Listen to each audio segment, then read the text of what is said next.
everybody, this is Dr. Cairns, and I'm going to talk to you today about Chapter 14 for Microbiology for Non-Science Majors at Eastfield. So this chapter begins everything having to do with microbes and human diseases. So before this, we were learning about all of these different types of microbes, mostly bacteria, some viruses. We were learning about their structures, their metabolism, their genetics, basically learning about the microbes themselves. Now we are shifting and we're moving on to the disease part of this book and of this class. So this chapter is introducing a lot of disease-related topics. So let's begin. So part of disease relies on relationships between microbes and humans, or microbes and cells and host cells.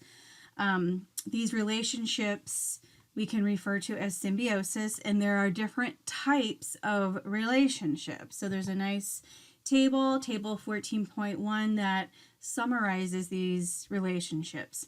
So in a mutualistic relationship, two organisms involved. So for our example, it would be a bacteria and a human. Both organisms benefit from the relationship. So the example they gave is bacteria in the human colon. So the bacteria are benefiting because there's lots of food there and it's a good environment for them to live and thrive. We benefit from those colon bacteria because they are, through their metabolism, they're producing things that we need, like vitamin K. In commensalism, one organism benefits, but the other organism is neither benefited or harmed. So an example they give here are the mites that live in your hair follicles. They are benefiting from the environment and they're flourishing there, but they don't really do anything to us. We're kind of indifferent toward them. In amensalism, one organism is harmed, the other is unaffected. So their example is a fungus that secretes an antibiotic just because that's what it's designed to do. Maybe it's a byproduct of some metabolic function, but as a result, it inhibits nearby bacteria. So the bacteria obviously are harmed. The fungus is not really affected by that at all. And then in parasitism, which is really what's going to cause disease, is when one organism benefits but the other one is harmed. So that's when we're talking about an infectious disease, bacterial disease, viral disease, any bacterial disease, especially because since those are cells, those are organisms. So the bacteria are flourishing and that's their benefit, but it's causing problems with our physiology. Okay. Other things to consider when we're talking about infection is that not all microbes that you might find in or on the human body are actually causing infection. We have lots of microbes designed to live in or on our bodies. Those we call resident microbiota or normal microbiota, normal flora, indigenous microbiota, your microbiome. You might have heard it like that. The resident microbiota are those that are going to be there long term, and transient are there for shorter term. But most of the time, they're not harming us. They're never harming us. Resident, or your microbiome, is not harming you. It could benefit you in ways like that example with your the gut microbiota in your colon, or it could not affect you at all. But the bacteria definitely are benefiting. And then they give you, in this chapter, they're giving you some examples of resident microbiota that you find in different parts of the body.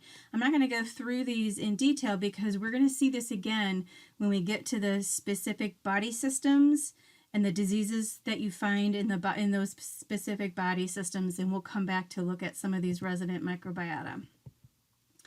And like I said earlier, transient microbiota, again, consider that normal microbiota, but only there for a short time. They might be outcompeted by that longer-term resident microbiota. How do you get this? How do we get our microbiome? How is it established in the body? Because when you are developing as a fetus, that is a sterile environment. So once you're born, specifically if you're born vaginally, you are picking up a lot of that microbiota as you are physically being delivered, picking it up from the mother. And then during those first few months of life, you'll pick up some other microbiota in your environment, and then they establish themselves in different parts of your body and kind of become this whole other ecosystem living in and on you. Sometimes normal microbiota can become opportunistic and cause disease. When would this happen? A lot of times it can happen through self-contamination, meaning normal microbiota. Let's say like you get a staph infection. Most of the time, the reason that's happening is staph is living all over your skin, but if you affect the integrity of your skin with a cut, some of that staph bacteria can get in past your skin, and now it's in a place where it's not supposed to be, and there it can cause disease. Other reasons normal microbiota could start causing disease: if your immune system is suppressed, oftentimes either because you're already sick, maybe you'll get a secondary infection. If you take antibiotics for an infection, if those antibiotics kill not only the disease-causing bacteria, but the normal microbiota in your body, now that can cause an imbalance, and other microbiota can outcompete and cause disease. If you're stressed, that actually suppresses your immune system. And so there's the checks and balances is no longer balanced, and there might be a situation where those normal microbiota are no longer in check, and they can start overtaking things and causing problems. All right, where are we getting pathogens from? So bacteria, viruses that are causing disease, where are we getting them from? Where are they normally living? So that's what we call their reservoirs. So there's 3 different types: animals, humans, and then non-living reservoirs. So animal reservoirs, diseases that are passed from animal to us, those are called zoonoses. So for example, West Nile virus, Zika, I'm blanking now, other diseases that you can get from mosquitoes, malaria, those types of things. You're picking them up from animals. They're living in the animal, maybe not causing a problem in the animal, but because those animals can bite you, it can be passed on to you. Here are some examples in Table 14.3 of other types of zoonoses. Human carriers. So we are seeing this right now with COVID-19. Asymptomatic infected individuals can be infective to others. That is the case with COVID-19. Some people are getting it and experiencing symptoms, and some are not, but we can still spread the disease. COVID-19 is not the only disease that can be like this and carried in humans, but this was the most relevant example, so that's why I brought that up. Non-living reservoirs, food, spoiled food particularly. Water can be a source of lots of infections, and soil. This is why it's important, if you do cut yourself or you have some kind of injury where your skin the integrity of your skin is affected and damaged, it's important that you wash that injury immediately, because you could be picking up bacteria from the environment and it can get past that barrier. Some terms to consider when we're talking about infection. So contamination versus infection. Contamination is just referring to the fact that there are microbes present in or on the body. So everybody is contaminated all the time. We have staph all over our skin. We have other microbes living in other parts of our body. So we are always contaminated. Infection comes when microorganisms, whether they're resident microbiota or not, when they get past our defenses, which we'll talk about when we discuss the immune system, they start multiplying and become established in the body. That's when we consider that an infection. How do they get past? How are they getting into our system? How are those microbes getting past our defenses and getting into our bodies to cause infection? These are portals of entry. The three major portals of entry are your skin. Now, normally your skin is intact, but if it becomes compromised due to a scratch or some other type of injury, now that's a great place for microbes to enter. Your mucous membranes, your eyes, the lining of your nose, the lining of your respiratory pathway. This is why we're being told for both the flu season and especially in this COVID-19 era, why it's so important to wash your hands and to not touch your face, because we've got mucous membranes all over near our face and things can enter very easily that way. The placenta can actually serve as a portal of entry for some infections as well. I'm not going to talk about the specific portals. This is more related to A and P, but you can review this if you want to.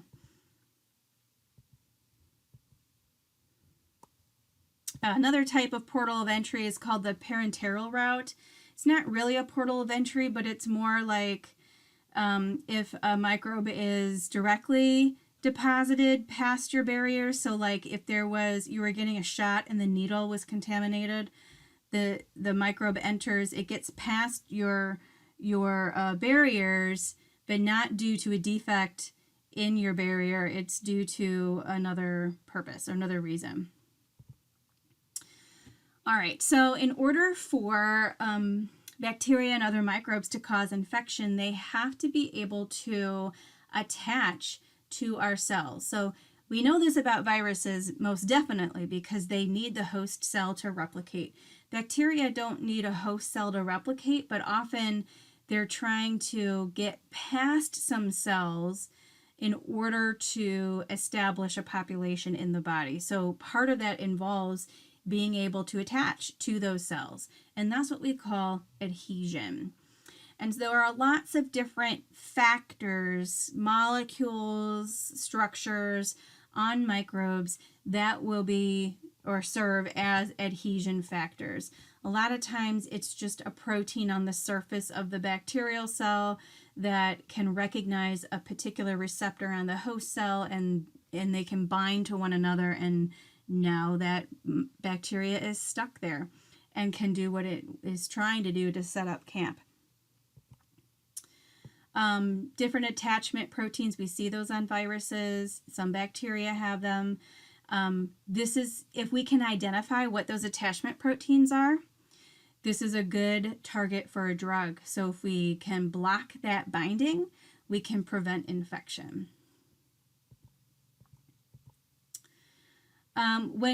So when we're using this term infection, we are talking about microbes, particularly disease-causing microbes or a pathogen, invading the host. So getting past our defenses and setting up camp or setting up population in our body. A disease, it will result if that infection changes our normal body functions, and most of the time it does. How are those diseases manifested? And this is where we come to symptoms, signs, and syndromes. You probably have learned this in A&P, but let's review it really quickly. Symptoms are subjective characteristics of a disease, and they're only felt by the patient. So like if you've got the flu, you feel achy, you feel tired, you feel nauseous maybe. Those are things that cannot be measured or observed by somebody else. It's only felt by you, but still useful in trying to diagnose a disease.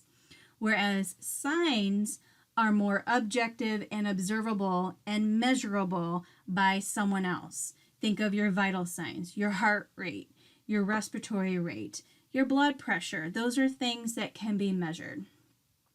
A syndrome is a collection of symptoms and signs that characterize a disease or some abnormal condition.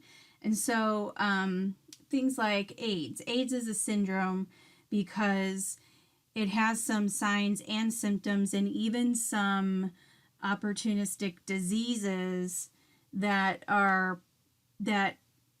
characterize and define that particular syndrome. When we say somebody is asymptomatic, we can use the term subclinical as well. That means they might be infected with something, but they don't have any symptoms. Some terminologies to consider. Always useful when you're trying to remember different terms. If you see, let's see, a word that ends in itis, that means something is inflamed. You have inflammation somewhere. If it ends in oma, it means there's tumor or swelling. Patho means abnormal. I'm not going to go through all these terms, but these are useful, not just in this class, but as you move on, because you're going to see a lot of terminology, and it's just helpful to know and understand what the roots mean to help you make sense of the actual words. Categories of disease. So we've been talking about diseases caused by microbes, but you can use different types of classifications for those diseases. So it could be, let's see, well, none of those are, well, it could be an infectious disease. I guess that's what we mean. Something that's caused by some type of an infectious agent, some type of a microbe, but other diseases have different causes that are not caused by microbes. So a genetic disease or hereditary disease, that's caused by a mutation in your DNA, in your genetic code. Degenerative disease is usually something referred to a disease that results from aging. So age-related disease. Mental disease, that is a disease that has emotional effects, could be psychosomatic, but even like things having to do with the brain and imbalances in the brain and things like that. So I'm not going to go through this whole list, but again, just keep in mind that diseases are when something is changing the normal physiology of your body. We, in this class, are focusing mostly on infectious diseases, meaning diseases that are being caused by a microbe, like a bacteria or a virus or a fungus or something like that. When we're trying to study the cause of disease, we come back to Koch's postulates. That's when we're trying to figure out specifically which microbe or which causative agent is causing a disease. I'm not going to go through those postulates again, but you can find those back in chapter 1. Virulence. So virulence is very important when you're studying diseases, when you're trying to diagnose somebody and treat somebody. So before we talk about virulence, let's talk about pathogenicity. So pathogenicity is the ability of a microorganism to cause disease. So microbes, bacteria that cause disease in humans, those are pathogens. There are other bacteria out there that don't cause disease in us. They're still microbes, they're still bacteria, but they're not pathogenic. So we don't call them pathogens because they don't cause disease in us. Virulence is a measure of how pathogenic a microbe is, meaning how easy is it for that microbe to get past our defenses and cause a disease in us. And there are different factors, characteristics, structures, proteins, what have you, that are part of that microbe that will allow it to be virulent and get past our defenses and cause disease. The more virulence factors you have, the more virulent of a microbe you are, and the easier it is for you to cause disease in humans. What are these virulence factors? Adhesion factors, biofilms, extracellular enzymes, toxins, anti-phagocytic factors. And I'll talk about some of these in a second. I do want to bring your attention to a document that I posted in the lecture exam study guides folder.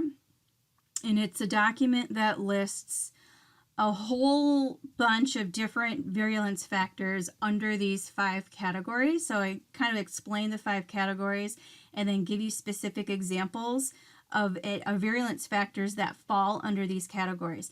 And I'm giving you this document because when we get to the very last unit in this class, we're going to be talking about different diseases and what causes those diseases. And one of the things you're going to have to know about those diseases are what are the virulence factors of the microbes that cause those diseases.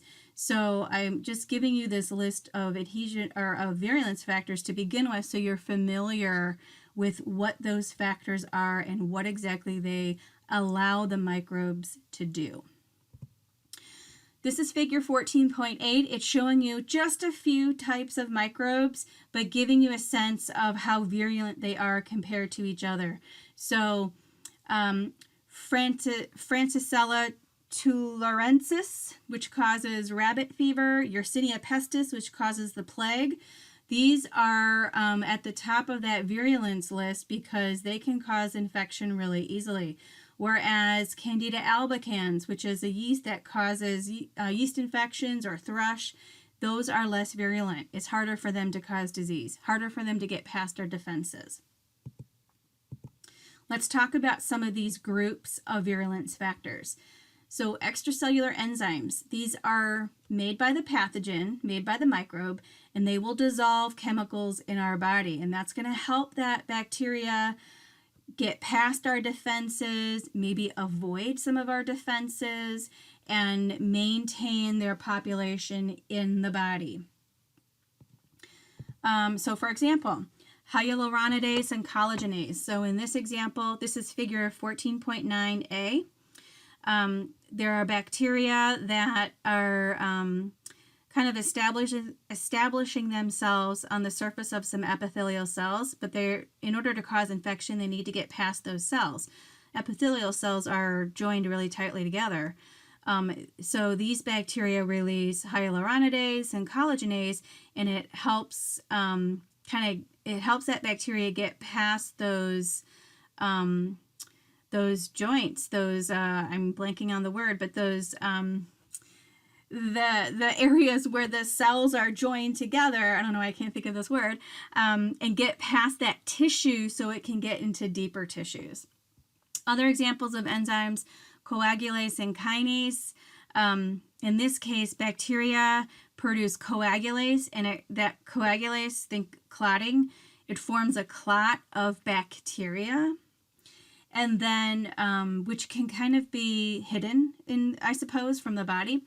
And then at some point, the bacteria will release kinase, which will dissolve the clot and release the bacteria, and now the bacteria can get into other places like your blood. Toxins can also be a virulence factor. So these are also things that are made by the microbe, made by the pathogen, that usually trigger an immune response that can cause tissue damage. So can trigger inflammation, serious inflammation, like think anaphylactic shock and things like that. And that causes tissue damage. There are 2 types of toxins, exotoxins and endotoxins. Both types of toxins are produced by the bacteria. Here's figure 14.9b showing you the difference between these two. An exotoxin is a toxin released by living bacteria. And in this case, this particular toxin is able to kill host cells and allow the bacteria to invade past that tissue. An endotoxin is also released by bacteria, but usually gram-negative bacteria, and only when the bacterial cell is about to die because it's already been engulfed by a phagocyte. So we call it an endotoxin because it looks like it's coming from your cell, but it's not. It's coming from the bacteria that has been engulfed inside your cell. And so the example of this that we already learned about is that lipid A from gram-negative cells. And that the release of that toxin, once it gets into your blood, can lead to serious things like shock, fever, blood coagulation, things like that. Table 14.8 is showing you a comparison between exotoxins and endotoxins, so it's a nice little summary. Anti-phagocytic factors. These are also a virulence factor. So we haven't learned this yet. We will when we learn the immune system. But phagocytosis is part of your innate immune system, and it's one way for your body to capture invading bacteria or to capture infected body cells. Some bacteria can produce chemicals or factors that allow the bacteria to escape phagocytosis. So, for example, a bacterial capsule can actually hide a bacteria from the body, and so the body can't even see it as being something foreign. Or some chemicals could prevent certain steps of phagocytosis. Figure 14.9c shows you some of these examples. So in the first image, there's a bacteria encased by a capsule. Phagocyte doesn't recognize it as foreign, and so it won't even engulf it.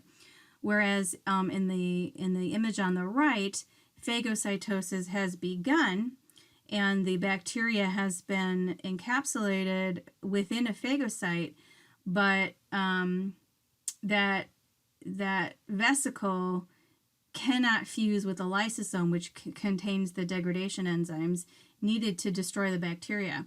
And so instead, that bacteria survives within the phagocyte and starts dividing, and eventually can burst from that cell and cause a more serious infection. So those were just some broad general examples of virulence factors, which again are the characteristics of a bacteria or a microbe that allow it to get past our immune defenses and cause disease. Once a microbe does cause disease, there's a set of stages that are going to occur during the duration of the disease. So there's 5 different stages of disease, and I'm going to show you on this graph and talk about the stages. So this graph is figure 14.10, and it's showing you how the number of microbes or possibly the intensity of your signs and symptoms of the disease, how those numbers change as time progresses throughout the duration of the disease. So when you're first infected, you are in this incubation period where you don't have a lot of microbe in you just yet. It hasn't had a lot of time to divide. You are also not experiencing any signs or symptoms. That incubation period can vary depending on the infection. So we know, we think we know anyway, for COVID-19, that incubation period is about 14 days, which is why the CDC tells you that if you think you've been exposed to somebody with COVID-19, you should quarantine for 14 days, because if you don't develop any signs or symptoms after that time, then maybe you were not exposed. Although in that case, COVID-19, sometimes you're asymptomatic, so you'd probably have to get tested to see if you really had it or not. But other diseases have different lengths of time for that incubation period. For Ebola, that's 21 days. For HIV, that could be 30 years. It could be years before you start showing symptoms, but you still have the infection in you. As that infection progresses, you go through this prodromal period where you start feeling those vague symptoms. Think of like when you get a cold. At first, it kind of just feels like you have that like scratchy, burning sensation in the back of your throat. And for me, I'm always like, oh, it must mean I'm getting a cold. So it's that time. And then when you get to the illness stage, that's when your signs and symptoms are the most severe, and that's also when you'll have the most number of microorganisms in your body that are causing that disease. And then eventually the disease will run its course, most of the time, not all the time. Sometimes you need some help. And your immune system takes care of the invaders, and so the numbers of microorganisms are going down, and so are your signs and symptoms. That's the decline stage, and then the convalescent stage is basically now you're done. The infection has run its course, no more signs and symptoms, and you're almost back to normal levels of that microbe. You would probably be most susceptible to drugs, meaning most the drugs, any kind of drugs that you would take for a particular infection would be the most effective probably during the illness phase or the illness stage, just because that's when you have the most number of microorganisms that are actively metabolizing and dividing and such. But that is not always true. We know that for the flu, they make Tamiflu, and it is designed to prevent the spread of that flu infection in your body. And you need to take it early, within a couple of days of you thinking that you are exposed, or maybe if you're in that prodromal period and you think you might have the flu, you need to take it soon because its job is to prevent more of your respiratory cells from getting infected. Okay. Once that disease has run its course, the microbes are going to leave somehow. They can't just stay in you. You know, if your immune system is taking care of them and killing those bacteria, you need to get rid of them. So think of like a respiratory infection. You're coughing, you're sneezing, you're blowing your nose, all that stuff that you're coughing up and blowing out. Some of that is the microbe causing that infection. So it's all those phagocytes and macrophages that have collected either infected cells or bacterial cells, and that's how you're getting rid of it. So the portals of entry, how the microbe gets into your body, is usually the same way that it gets out. All right. How do we pass diseases to each other? So now we're talking about modes of transmission. This is so important to know how different infections are spread so we can control the spread. This is why we have all been quarantining during this time. This is why we are being told to wear masks, to socially distance, because we're trying to prevent the transmission of COVID-19 to more and more people. But we have to know how it's spread in order to prevent the transmission. So let's talk about these different types of transmission. So the first is contact transmission.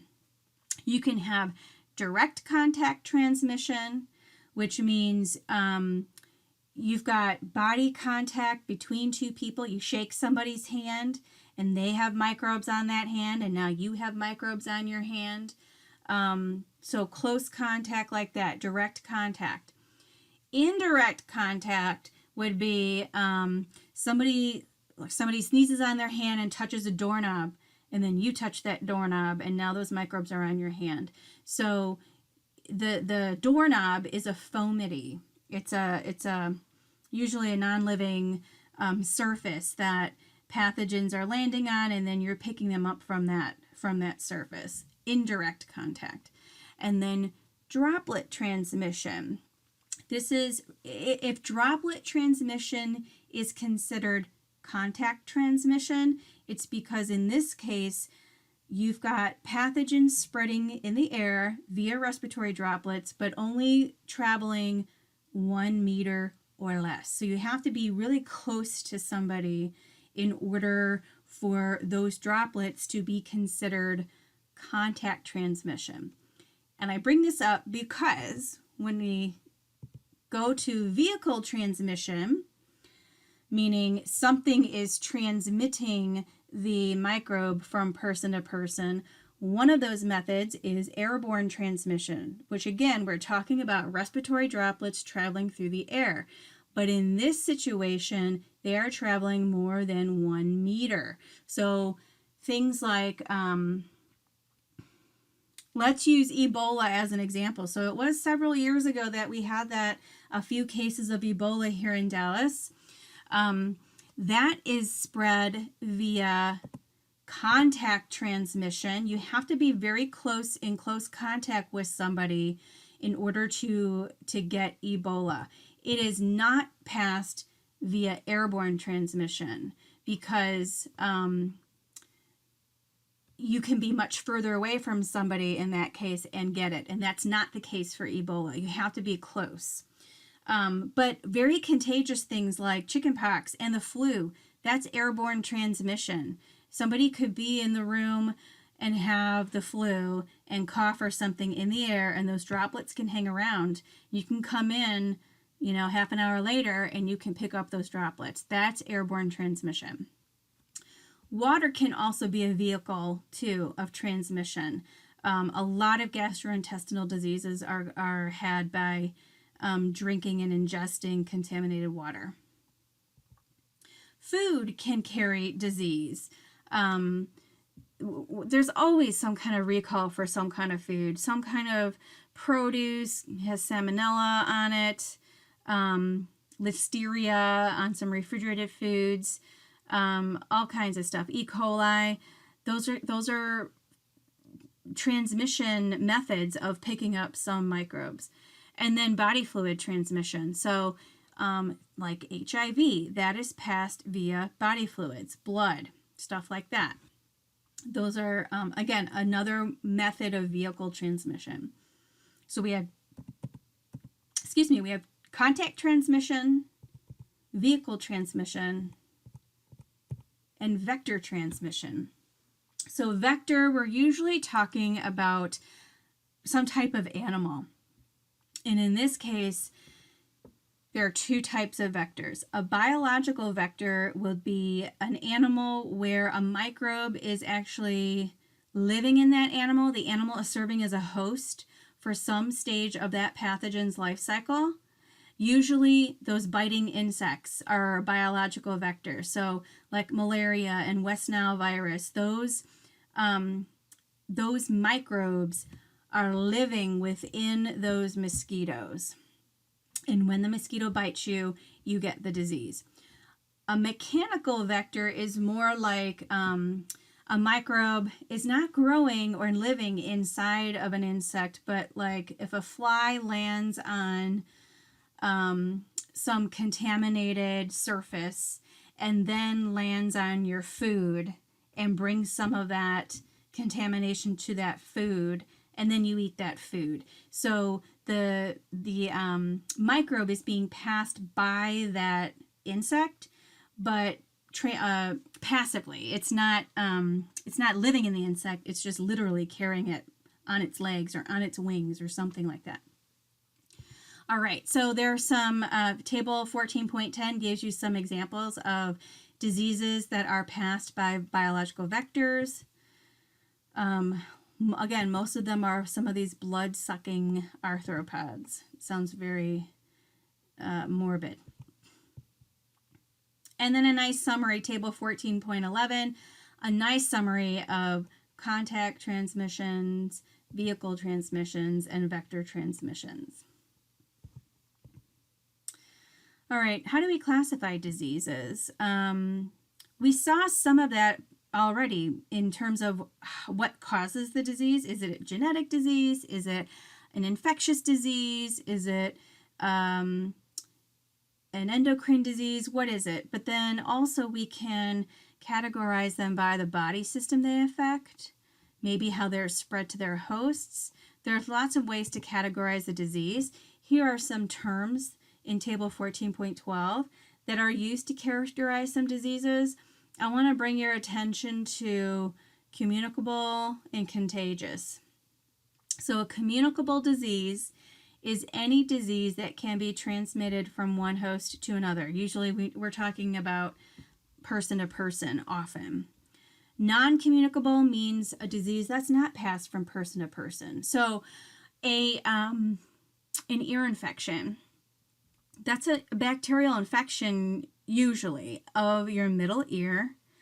You cannot pass that ear infection to somebody else. So that disease or that infection is non-communicable. However, many times those ear infections are like a secondary infection caused by maybe a respiratory virus that's causing fluid buildup in your nasal passages, and that's a breeding ground for bacteria. The respiratory infection you can pass to somebody else, but they may or may not get the ear infection. So that's the difference between communicable and non-communicable. The difference between communicable and contagious is that a communicable disease, again, something that we can pass from person to person. A contagious disease is a type of communicable disease that is easily spread from person to person.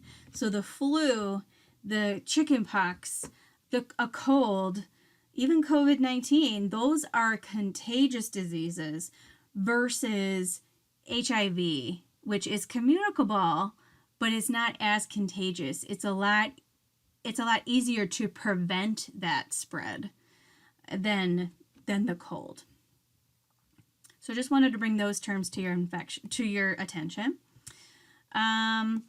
Epidemiology. So we're nearing the end of this chapter. So we're talking about all these different topics related to infection, and we're going to end with epidemiology, which is the study of infectious diseases. Often, so this is what the CDC does, is epidemiology. Often what they're trying to do is monitor different diseases in different parts of the country, in different parts of the world, keep an eye out for any increases in numbers of the disease, of cases of the disease, learn how the disease is spread, learn what's causing that disease, learn how to prevent the disease. That's really what epidemiology is doing. Two numbers that are interesting for epidemiologists. The incidence, and this is important. Incidence is the number of new cases of a disease in a given area during a given period of time. That's what can set up some red flags. If you're seeing a rise in the incidence of something, oh, we need to look into that. What's causing that? What's the problem, and what can we do about it?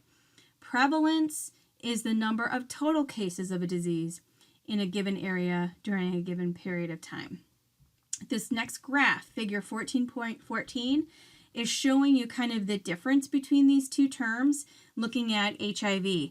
So in the early 90s, late 80s, early 90s, we started seeing a rise in the incidence, in the new cases of this disease.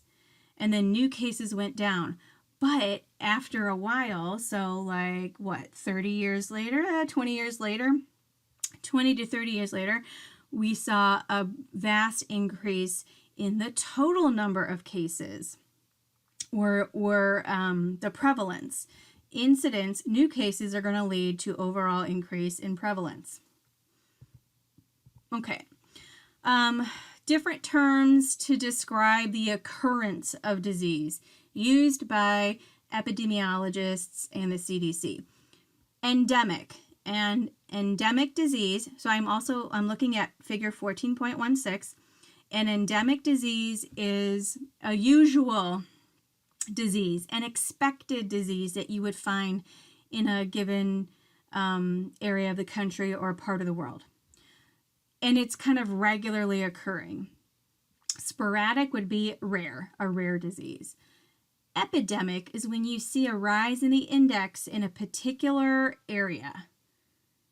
And then if that epidemic is spread from one country to another, then it becomes a pandemic. And that is the case of COVID-19.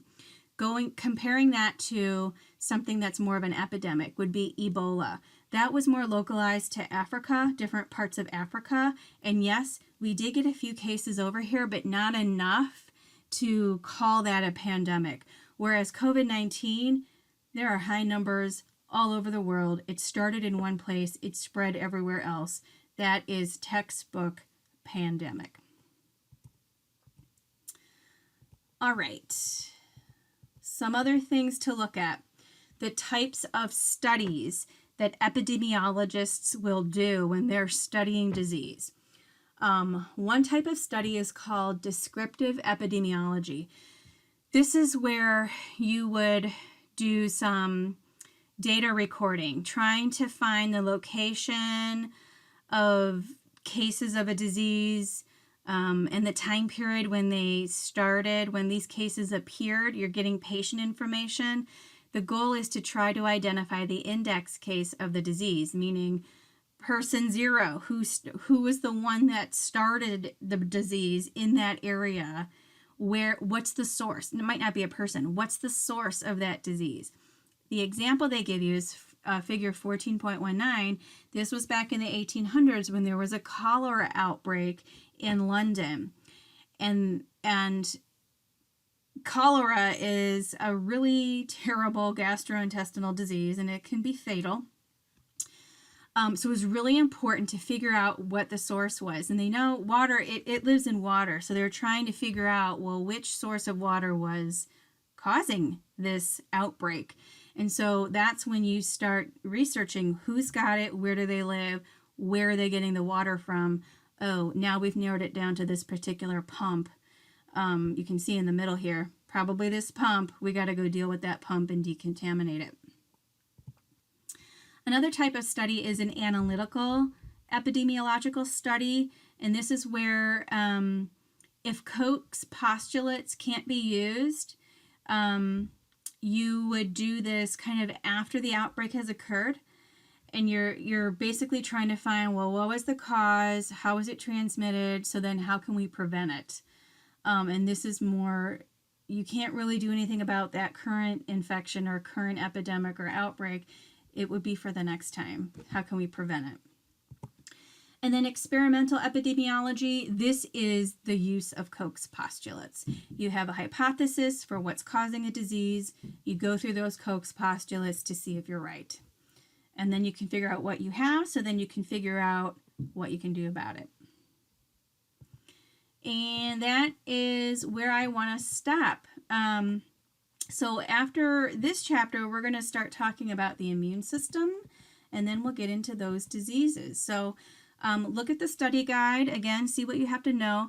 I feel like this chapter has a lot of different topics in it, but the idea is that it's all related to microbes, getting past our defenses, and causing disease. So that's it for now, and I'll see you for the next chapter.